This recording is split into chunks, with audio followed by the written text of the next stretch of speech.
Welcome back to the channel, ladies and gentlemen. I hope you've had a fantastic week thus far, and I aim to make it a little bit better with this video. Today, I have a lot for you. I have the Arsenal conundrum, which I've come up with. We've got a roundup of all the press conferences and injury news, and insights following them, some niche insights as well, including how it could boost one certain captaincy appeal. We've got whether you should be looking at getting Phil Foden out for the likes of Bruno and Son, which some people are considering. We've got something I'm going to try and convince you not to do, and much more. I'm really looking forward to this video. When I was making the graphics, I had a feeling it was going to be a good one, so I hope I can deliver for you on that promise. Now, if you haven't subscribed already, we've had a very solid start to the season. If you go through the comment section, you'll see so many people doing well in our community, which is growing day by day. Be part of it. Just press the button. It'll take you a millisecond. I'll be very appreciative, and I assure you, you will benefit from doing so. Like I said, happy with the start. No chips used either. But without anything else needing to be said, let's get into it. Starting off with the news from the press conferences and just general injury news. A quote from Enzo Maresca. He's getting better. Hopefully we can have him for a session, at least on Saturday, and then we take a decision.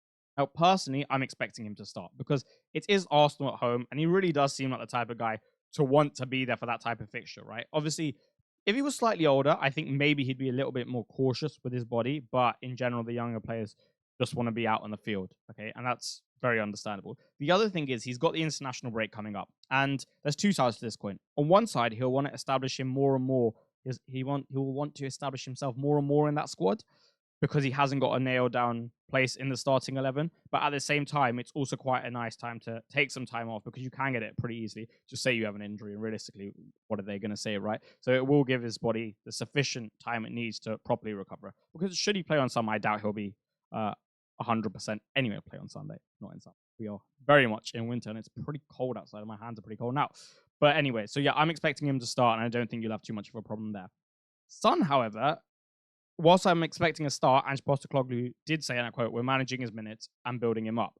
He basically also went on to say, or said previously, that he didn't want the same thing to happen that did against West Ham, where the injury relapsed. He's going to build him in slowly, reintegrate him slowly, and do that at the proper speed so that the relapse doesn't happen again.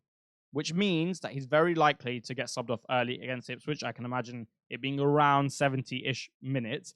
And 20 minutes is a lot, right? Plus additional time. That's a good 20-25 minutes that you're taking out of one of the premiums you would have. I don't really think you'd want that. Obviously, he's got a lot of upside, and we move on to Spurs later in the section. But that is something to be very cautious of if you are looking at going for Son or captaining him. McNeil, Dyche didn't actually say anything, but there is a rumor floating around, and it has been for a couple of days, that his knee is flared up again, the same injury he suffered against Fulham, and he could potentially miss West Ham.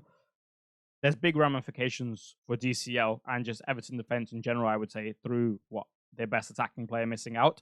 So I wouldn't mind selling him as well, because realistically, they've looked really poor. The run's coming to an end pretty soon in terms of their good run.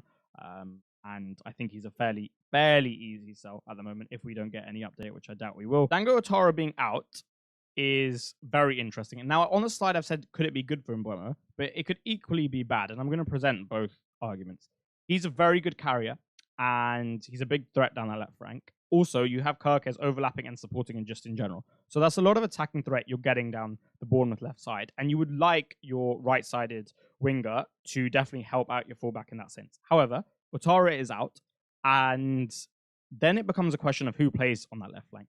If Semenyo is to play on that left flank, then that's a lot of threat for Brentford to cover. The other thing is, with their 4-2-4 press, especially if Bournemouth are able to play through them, they're not really going to have someone super well stationed to deal with that, I don't think. Therefore, I would say you could find Brentford being quite isolated down that flank, and that is not the greatest thing when you've got that level of threat that I spoke about. Okay, so there is a school of thought that he might tweak the system slightly, and then Mbeumo will have to support his fullback with more defensive duty than usual. That's one thing. On the other side, he could just leave Mbeumo high, and then he could be so exploitative in transition because Kirkes in general will definitely make that leap. He'll make that jump into those attacking positions, and there'll be a lot of space for Mbeumo to exploit.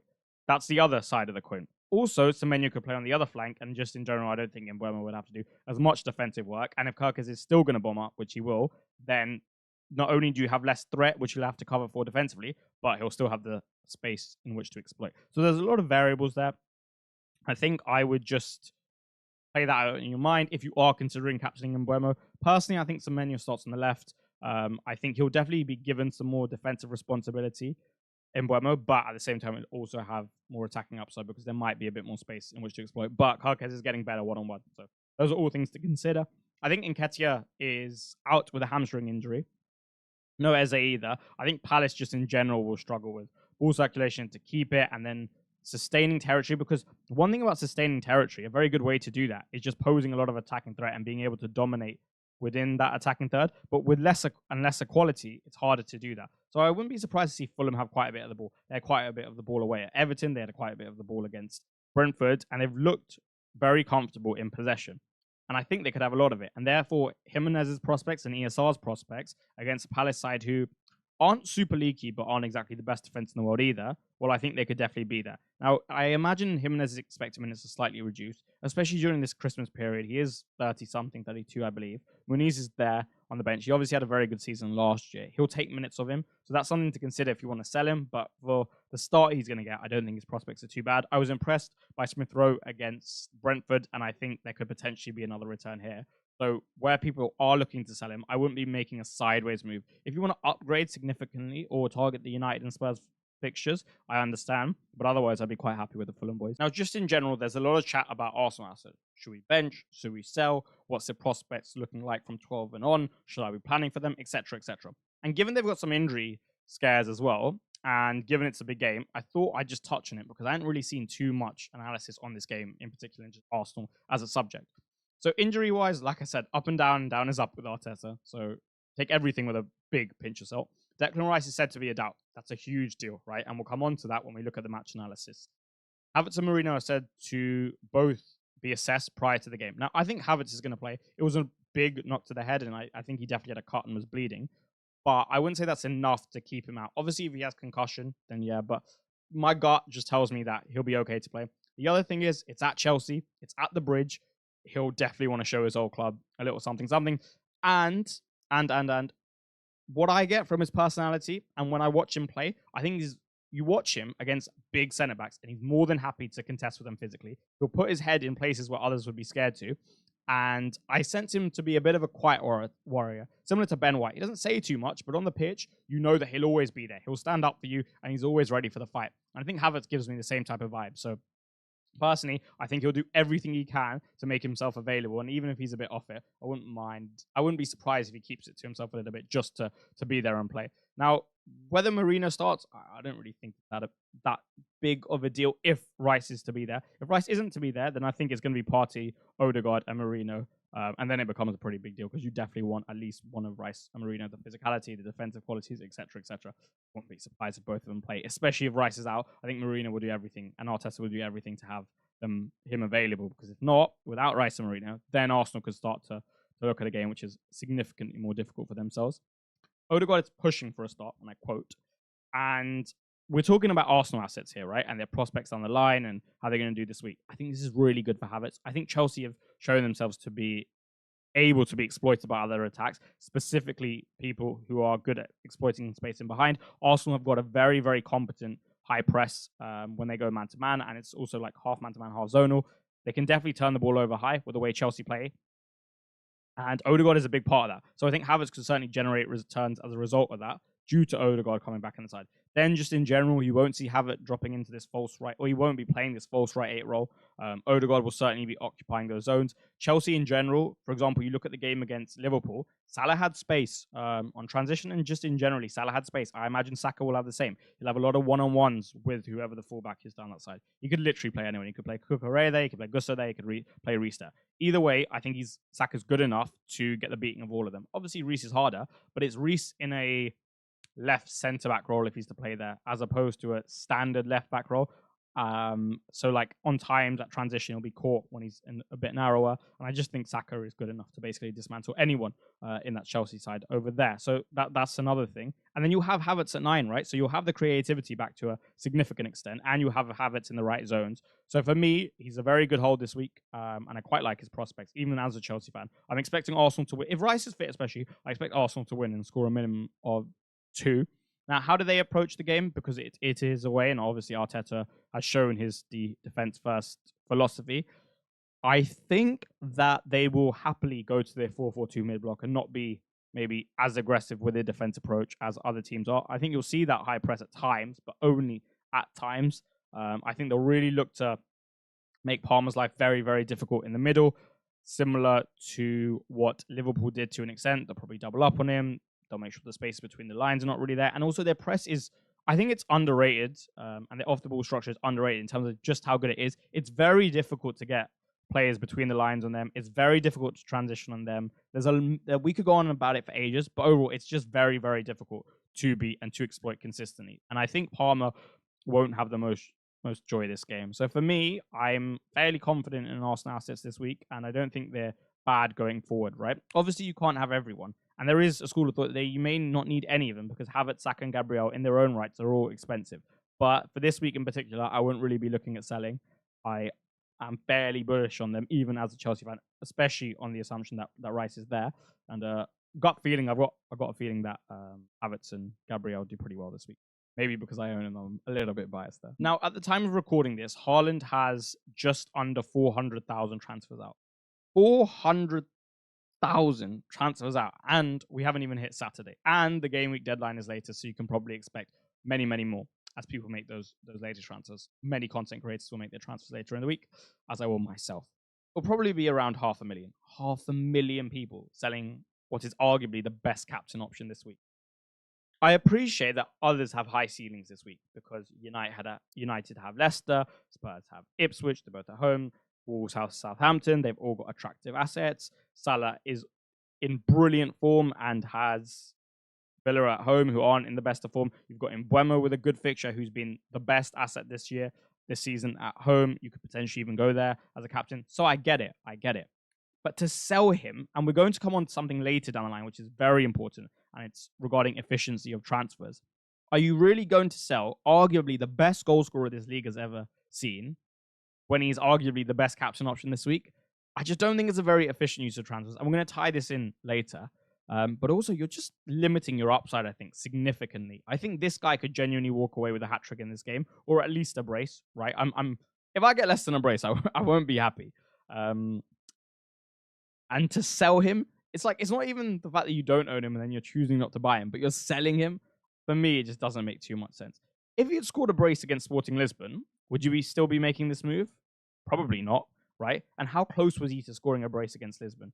He was a couple centimeters away with his penalty. How many big chances? He had a couple big chances, maybe 3 that he could have put away. Couple good saves, couple chances he maybe should have hit target with at least.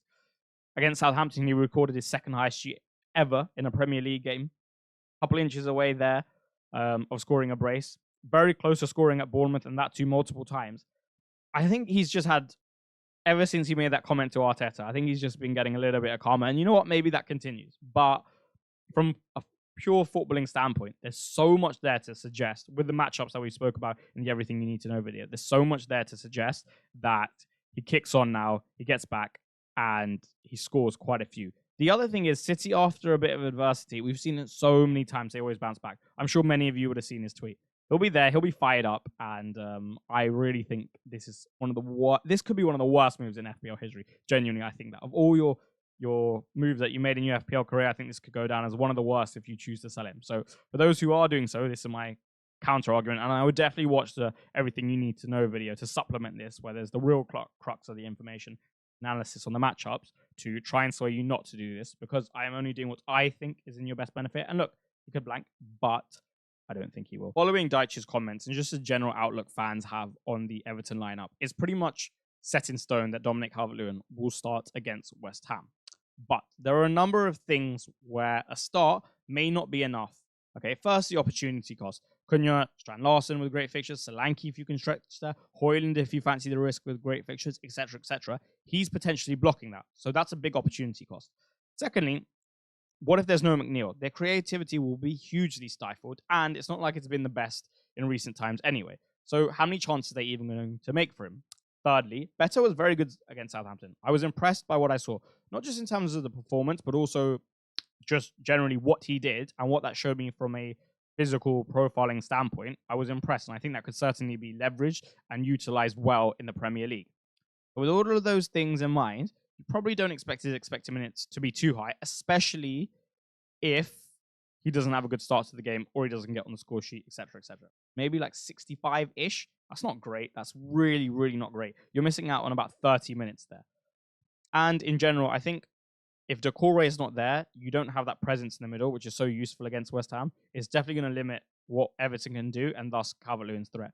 But whilst you can start, I don't mind selling him. It's not the worst hold in the world because Everton are in West Ham are in dire form and they've got a lot of players missing, like a lot. There's no Alvarez, there's probably no Bowen, there's no Kudus, etc., etc. But like, remember what I said about the opportunity cost and just in general. Is there really a ceiling with him at the moment? I'm not sure. Garnacho, does he start? The main reason this came up is because Amad Diallo scored a brace last night and Rashford was on the bench. So you think, oh, maybe it's Rashford Diallo because of the form and then Rashford being rested. But Garnacho pretty much always plays in the Premier League. I think he's a huge threat in that United side, and I don't think Rashford has been recently. So I wouldn't be surprised if Garnacho started over Rashford anyway. But Diallo picked up a knock. And given it's Ruud van Nistelrooy's last game, I think it wouldn't play his strongest team. I don't think that includes Amad Diallo, at least not in Ruud van Nistelrooy's mind at the moment.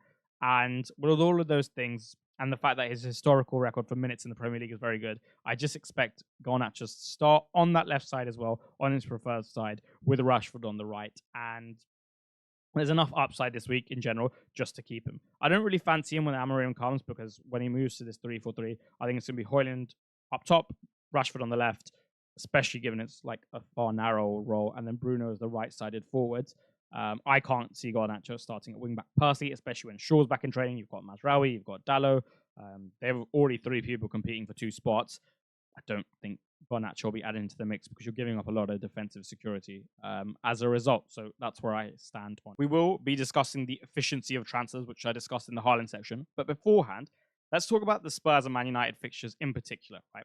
People are really looking to target them and have some FOMO as to not having enough coverage or any coverage in those fixtures, which I completely understand. It's Ipswich at home, it's Leicester at home, it's 2 traditional top 6 sides. You would want some coverage. I get it. What I would say, however, if there were 2 sides who are established, who have these type of fixtures, you would probably want it to be Spurs and Man United should you not have any coverage, because United still aren't in the best of form. And whilst Bruno is preferable, he's by no means essential because you still haven't seen him return that level of output. And from what I heard, he wasn't exactly the biggest goal threat in the game last night either. Okay, so whilst preferable, not essential. With Spurs, I'd probably be more bullish on them and their assets doing well. The only thing is, it is Spurs. And I'm not saying this as a Chelsea fan, like, as a joke. I genuinely, Spurs, historically, again and again and again and again, always find a way to shoot themselves in the foot. Now, is that the most critical piece of analysis I've never, ever done? No. And like I say, there's a lot of good things about Spurs this week, and I expect them to do well. Seeing Solanke or Son or someone with a haul would not surprise me. But you can't have everyone. You have to prioritize certain spots to exploit and pick out. And I just think that if you don't have coverage for Spurs, that as a fallback is actually okay as a bit of reasoning not to do so, genuinely. And then the other thing is, the fixtures after this aren't even that good. So it'd be a very short-term play. And that also ties into the efficiency of transfers. Now, who would you like from these sides? I think Solanke, because he's obviously picked up form. He scored against Galatasaray as well, so you'd like him. Son, not so much for me, because I don't think it's the best use of a premium having him at 70 minutes, even though his prospects are good. I think Maddison starts this game, and I think you'd like that. He's got more points than any other Spurs assets, and he's doing really well with expected minutes that are not exactly out of this world. Johnson as well, a very easy hold. I'm not sure I'd be bringing him in, though. I think his ceiling's still somewhat limited, being an Android winger. Just a winger in that system is not preferable. Obviously, you've got Kulusevski, who I think will be the most secure for minutes, but I slightly question his upside as well. And that's the thing with Spurs and United. There's always a spread of output there. That's another thing. You have to make sure you hit. It's not just like going for Salah, and then if Liverpool do well, he probably does well, right? You could genuinely go for Spurs, like that happened in the West Ham game, and pick the wrong ones and walk away with 2 blanks, even though they scored 4 goals. And you've got 2 of their in-form attacking assets. So that's something to consider. And I wouldn't get too hung up on not having them. You can't have them all each week. It's okay. Should I sell Foden and Lewis? Now, they're very different things. Lewis, I think, is absolutely fine, because where's the upside? Where are the expected minutes? You expect in the games where there's huge transitional threat down his flank for Walker to play. Matoma hasn't looked super sharp this season, so I wouldn't be surprised if Lewis plays, but still, you wouldn't be surprised to see Walker start either. Then after that, you got Spurs, so you got Son. Okay, probably won't walk for that game, especially just the experience in that big type of game anyway. Then you've got Liverpool. Diaz, you definitely want Walker, I think. And yeah, so where are the expected minutes and where's his upside? Because whilst he's getting into good positions, he still hasn't shown me that he can convert from them. And as such, I think very easy sell. However, again, comes back to the efficiency of transfers, which we're going to talk about. Foden, when I've seen him discussed as being sold, is very much for Bruno and Son to act as a facilitator for the two games we spoke about above. I cannot tell you what to do here because it's very situational. How bullish are you on Foden? How bullish are you on Bruno? What's your squad looking like? How efficient is this usage of a transfer? How much upside do you see in this particular game? What do you think the scores are going to be? Etc. etc. Personally, I wouldn't do it. I don't think it's the most efficient use of the transfer. Foden's got a great record at the Amex. I think he's looked sharp as of late. He scored a goal in the Champions League midweek. And all of the narratives I built into the City side and the analysis I did earlier in the week in the Everything You Need to Know video. So that's that. Personally, I wouldn't do it, but I've given you the reasons why or why not. And again, it's situational. This is probably the most important topic, maybe or maybe not, in this video. It is so important. That transfer, right, that you're using now blocks you from an opportunity down the line. Every transfer carries an opportunity cost.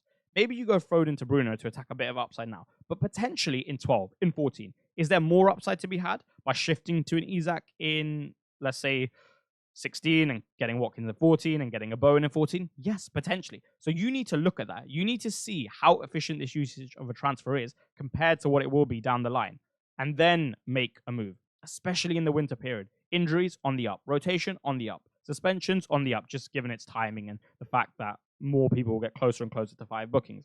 You're going to want some depth, and you don't want to have to keep using your transfers in a defensive way, right? It is such a great opportunity. I guarantee you, I bet you the bottom dollar, so many people will have to use transfers in a defensive way because the squad doesn't have enough depth, they didn't pick players with the right fundamentals, they get a bit of bad luck, etc., etc. You putting yourself in a position where you can attack that upside through having all of those other things taken care of is very useful. So rolling now, especially with the period we have coming up, or just not making these type of sideways transfers, I think is very sensible. And I think that is very important to note, right? When you're making a transfer, you should always look at what you're foregoing because you're always giving up something. Every choice is giving up something. Even when you don't make a choice, you're still making a choice. That's something we can get into down the line when we cover this topic in more depth. But yeah, like I said, very important. And now let's get on to the last thing, because I have a cold feet with a couple of things and I need to discuss something. So the thing I needed to discuss was the captaincy. Now, is my captaincy shifting? No.